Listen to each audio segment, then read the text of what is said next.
Obama on foreign policy, Obama on terrorism, Obama on law enforcement. Claims to be strong on all those things. And then I read here in the Washington Times, Pentagon will not label Fort Hood shootings as a terrorist attack. So here we have a terrorist, an Islamist, who murders Americans, who wounds Americans at Fort Hood, and he's not a terrorist. Late Friday, after 160 victims of the Fort Hood, Texas shooting called on the Pentagon to label the attack terrorism instead of workplace violence. That's what the Pentagon has called it for 3 years. The Department of Defense said it would not reclassify the attack. In rejecting the victims' outcry, Defense Secretary Leon Panetta, this guy's a disgrace, this Panetta. He made the CIA weaker. He's making the Defense Department weaker. He's a yes man. Cited concern that having the government weigh in could bias the case against Army Major Nidal Malik Hassan, that putrid little nobody who's awaiting trial and faces the death penalty if convicted. If the government weighs in, it could bias the case. Why? Bias the case how? When asked how Mr. Panetta plans to respond to the victims, his spokesman took a day and a half to respond, eventually emailing a statement as follows. This is your government speaking to the victims.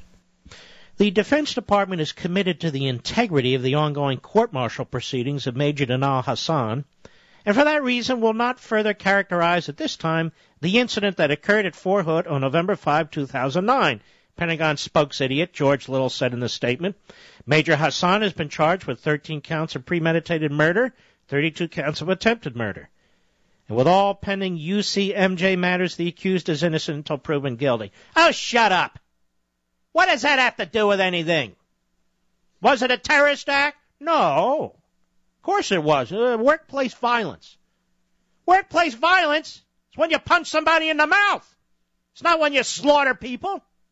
But Mark Zaid, a national security law expert who sued Libya for the 1988 terrorism bombing of Pan Am Flight 103, said he doubted the government's hesitancy to designate the Fort Hood assault terrorism was merely motivated by concern about prejudicing the trial. He said that I find that a little difficult to believe. That was the case, then how in the world would the Pentagon prosecute any terrorism case? This is a process in any case, whether military or civilian, to deal with any potential bias of a juror. It's a fundamental part of the judicial system to ensure that juries are impartial. In other words, there's a process set up. And if it somehow biases the case, then the juror needs to be thrown off the jury. When presenting its case against Major Hassan, a.k.a. that terrorist, prosecutors will undoubtedly point to email chains between the defendant and al-Qaeda leader Anwar al-Awlaki. So said Mr. Zaid, the attorney. There's clearly going to be a terrorist angle to the process. Calling it terror is not going to change the nature of the incident or the juror's knowledge about it. What is it with these screwballs in this administration? Terrorists attack our consulate, murder 4 Americans, including the ambassador. The president, the secretary of state, the ambassador to the UN, they won't call it terrorism. Then when they're called out on it by Romney, it's, hey, wait a minute. He said in his speech, acts of terror, which had nothing whatsoever to do with what took place at the consulate. But everybody was running around last night in the spin room, all the hacks. Oh, he said acts of terror, acts of terror. Yeah, he also went to Las Vegas and said hit 16. I wonder if he plays blackjack, by the way. He seems to like Las Vegas a lot, Mr. Producer. Do you think he plays the tables? I don't think he's gone to the strip clubs, do you? No, he would never do that. No, that's Clinton, exactly. Jeffrey F. Adicott, the director for Center for Terrorism Law at St. Mary's University School of Law in San Antonio, accused the Pentagon of playing word games,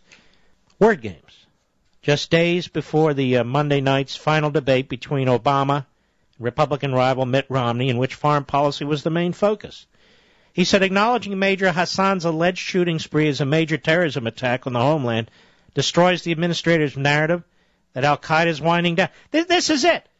Everything is done to protect Obama politically and to advance his election. It's a disgrace.